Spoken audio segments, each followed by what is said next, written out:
Alors dans cette démonstration, on va aborder le feuilletage inversé, donc une méthode de fabrication du feuilletage plus rapide que la méthode ordinaire.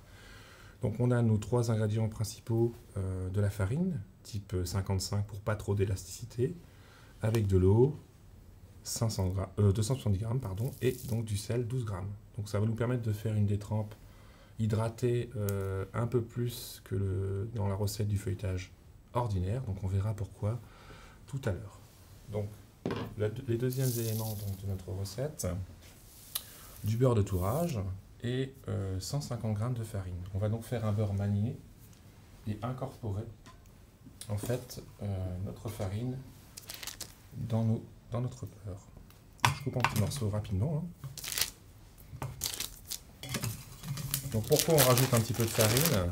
Parce qu'on va inverser, d'où le nom du feuilletage inversé, l'ordre de tourrage. On va donc mettre la détrempe au-dessus et le beurre en dessous. Ça nous permet d'obtenir moins d'élasticité et d'utiliser un feuilletage, je dirais, un peu plus rapidement lorsqu'on a peu de temps. Par exemple, le jour d'un examen, je vous conseille vivement d'appliquer cette recette qui vous permet donc d'obtenir des produits donc, qui ne se déforment pas. Donc je rajoute 1150 g de farine dans mon beurre. Je viens commencer donc à sabler. On aurait pu le faire au batteur mélangeur, hein, donc les techniques de base, je préfère vous les montrer en méthode manuelle. J'écrase bien le tout.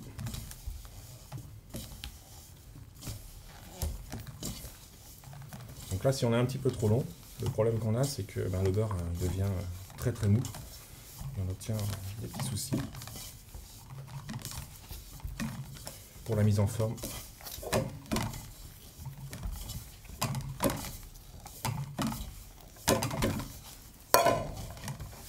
Bien récupérer 150 g de farine. Voilà. Donc l'objectif c'est que ça soit très homogène. Donc là je vais retirer le tout sur mon plan de travail. Et je vais donc phraser rapidement.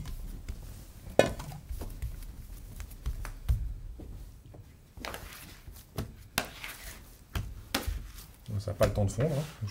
J'ai la chance d'être sur un plan de travail réfrigéré. Voilà.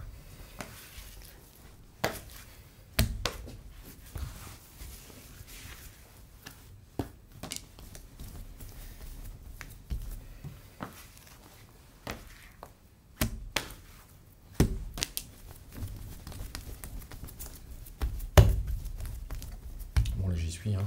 Quasiment, j'ai presque plus ma brûlure.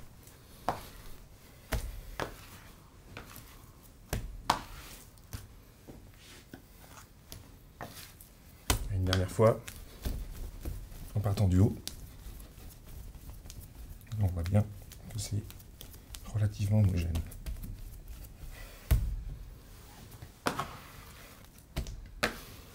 Donc on va mettre en forme la masse obtenue. Donc pour faciliter les choses, on va travailler sur un film guitare.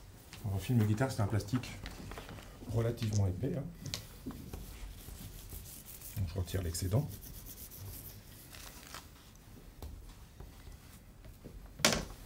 Qui fait donc une taille de 40 sur 60 cm, je dirais même plus 38 cm sur 58 à peu près. Et donc je vais commencer à lui donner une certaine longueur. Et je vais replier dans le sens de la longueur mon plastique pour le superposer donc de 1 cm. Vous voyez? Voilà, j'ai à peu près 1 cm de recouvrement. Et l'extrémité, donc, je referme la poche. On aurait pu mettre un petit morceau de scotch, éventuellement ici et là, si on n'est pas habitué dans le premier temps, pour pas que ça s'ouvre. Donc j'appuie bien, voyez. Et donc je retourne sur mon point de travail. Et là, tout doucement, avec mon rouleau, je vais donc amener la masse vers l'extérieur. Donc là, vous voyez, c'est ouvert, je le referme. Cette technique permet d'obtenir un beurre manié vraiment bien réparti. L'important de la pâte feuilletée, c'est d'avoir des couches donc, empilées les unes sur les autres de matière grasse et de pâte. Donc si dès le début, vous avez des écarts d'épaisseur dans la pâte ou dans le beurre manié, forcément, vous n'aurez pas un bon résultat. Vous voyez, ça se fait tout seul.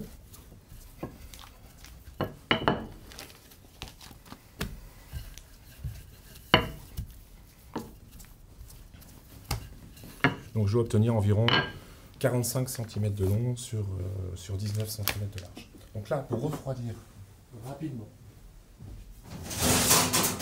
et régulièrement, je vous conseille de le mettre sur une grille au frigo, environ un petit quart d'heure. Maintenant, on va donc pouvoir démarrer donc, la détrempe. Donc on va donc attaquer la détrempe. Donc mon eau, 270 grammes. Mon sel, 12 grammes.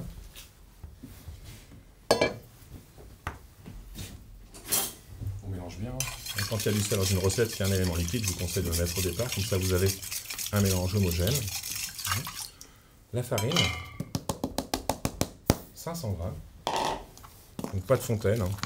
Encore une fois, gain de temps. Hein. Surtout pas de fontaine, c'est vraiment du temps perdu. Vous voyez, hop.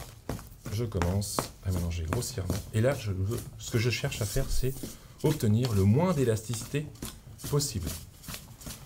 Donc si on avait utilisé le batteur mélangeur, on aurait pris le crochet avec 3-4 minutes de pétrissage. Certains utilisent carrément un robot coupe. Donc ils viennent en fait pétrir en hachant la pâte pour ne pas lui donner de corps environ 45 secondes. Donc c'est très rapide. Donc c'est ce que je conseille de faire lorsque vous avez un robot coupe. Donc là, pour se rapprocher en fait de la technique du robot coupe, vous voyez là j'ai quasiment absorbé toute la farine. Je retourne sur mon plan de travail et je viens finir de pétrir avec mon couteau de tour. Voilà, comme ça. Comme ça, je donne pas d'élasticité.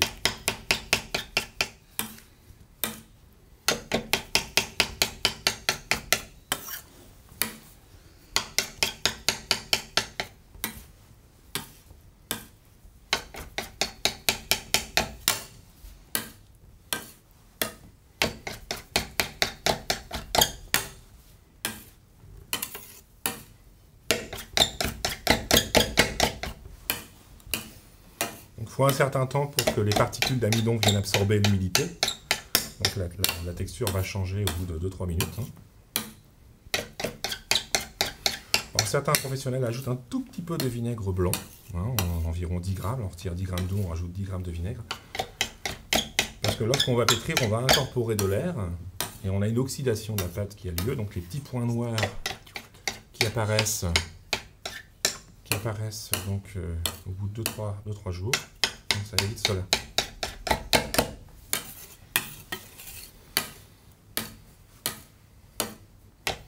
Voilà, là j'y suis quasiment. Vous voyez, ça change.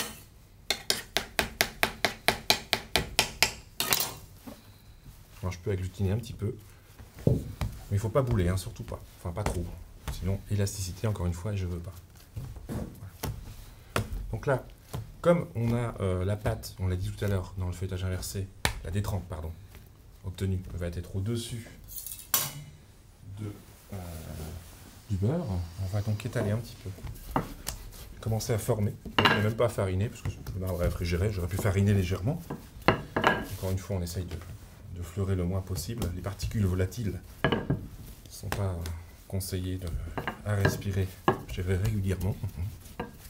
Et là, tout à l'heure, on avait obtenu un morceau d'environ 45 cm. Donc là, je voudrais les 2/3 de la longueur de tout à l'heure, c'est-à-dire environ 30 cm sur 19. Donc là, pour que ça se détende bien, je forme déjà ma détrempe. Ensuite, donc, on va la filmer pour éviter qu'elle croûte.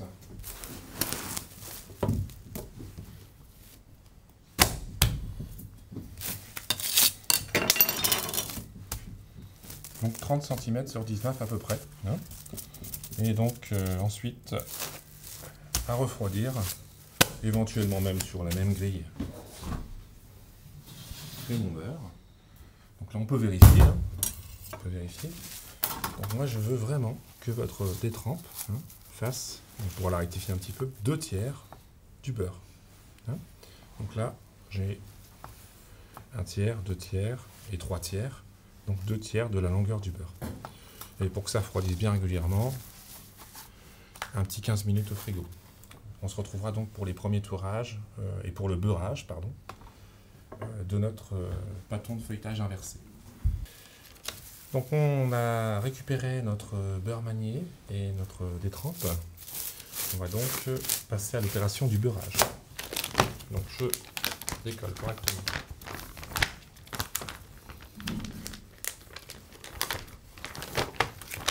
mon beurre manié. Je vais fariner assez fortement, fleurer, et retourner. Après, il faut vraiment être très rapide. Dans environ 2 minutes, ça va coller au plan de travail. Je positionne aux 2/3 mon beurre, ma détrempe aux 2/3. Hein. Voilà. J'ai pas mis de farine, vous voyez, comme ça colle vraiment correctement. Et là, je vais effectuer directement mon premier tour simple en repliant, vous voyez, la partie du beurre, donc sur 1/3 de la longueur, et l'autre partie ici, vous voyez. Voilà. Et là, je vais donner des petits coups de rouleau pour faire en sorte que tout se colle correctement.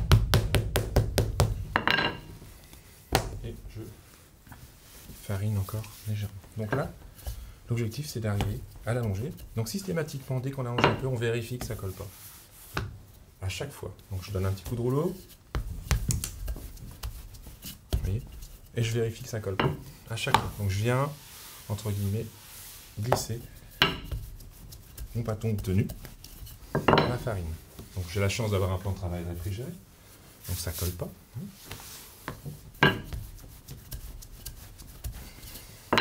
Et on va donc faire en sorte de le plier en 4 parties. Et on appelle ça un tour portefeuille. Tour simple plié en 3, tour portefeuille plié en 4. Donc le fait d'avoir simplement plié tout à l'heure mon beurre avec ma détrempe, ça m'a donné un tour simple. Et là, pour repérer le milieu, je plie en 2, j'appuie. Donc là, ça me permet de repérer le centre. Et je viens donc ramener les 2 parties pour avoir donc mon tour double. Par contre, on peut éventuellement décaler. Comme ça, pourquoi? Pour être sûr d'avoir un feuilleté correct. Puisque si je replie à chaque fois à cet endroit-là, le feuilleté n'apparaît pas. Donc je plie en 2. Donc j'ai bien mon tour portefeuille, donc en 4 parties. Hein. Voilà.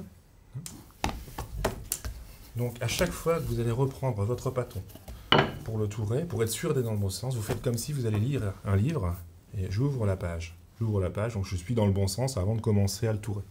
Donc j'ai bien obtenu un tour simple et un tour double.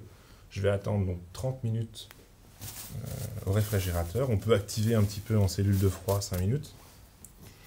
Et redonner encore un tour double et un tour simple. Donc un pliage en 3 et un pliage en 4.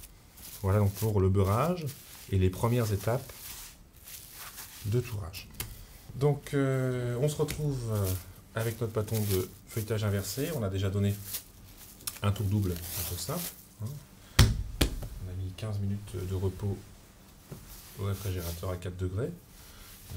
Et on va donc redonner un tour double et un tour simple. Donc on peut l'assouplir un petit peu. Et on commence par l'extrémité.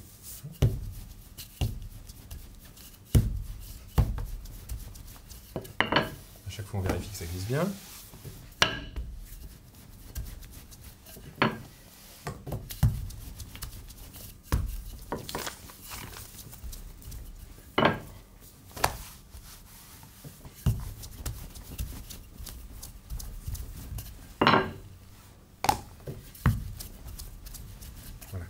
J'ai ma longueur. Encore une fois, je commence par le tour double.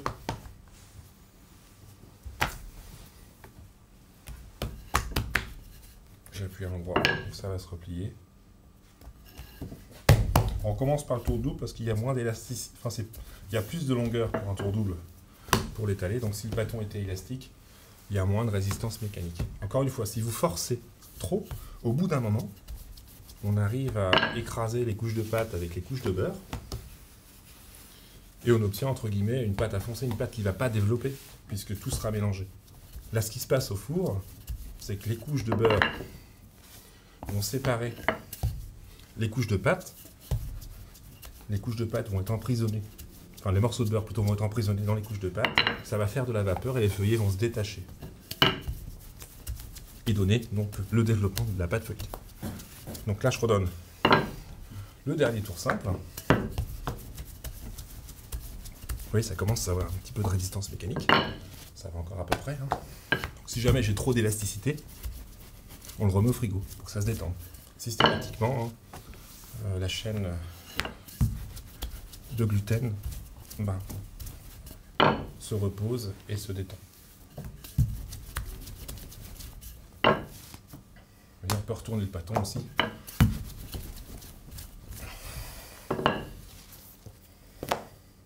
Quelque chose là. Voilà. Donc là, je replie donc en 3 pour mon dernier tour simple. Et mon bâton est pratiquement prêt au détaillage. Donc on pourra faire des abaisses, par exemple. Après, conservation au frais environ 2-3 jours au frigo. Après, on peut congeler facilement les bâtons d'avance. Donc on a fait tout à l'heure un tour double et un tour simple. On a refait un tour double et encore un tour simple. Voilà pour le bâton de feuilletage inversé qui est maintenant prêt à être détaillé. Donc parfois sur certains produits on redonne encore un tour simple parce que le feuilleté est trop important. On verra ça dans le détaillage des produits réalisés avec cette pâte feuilletée.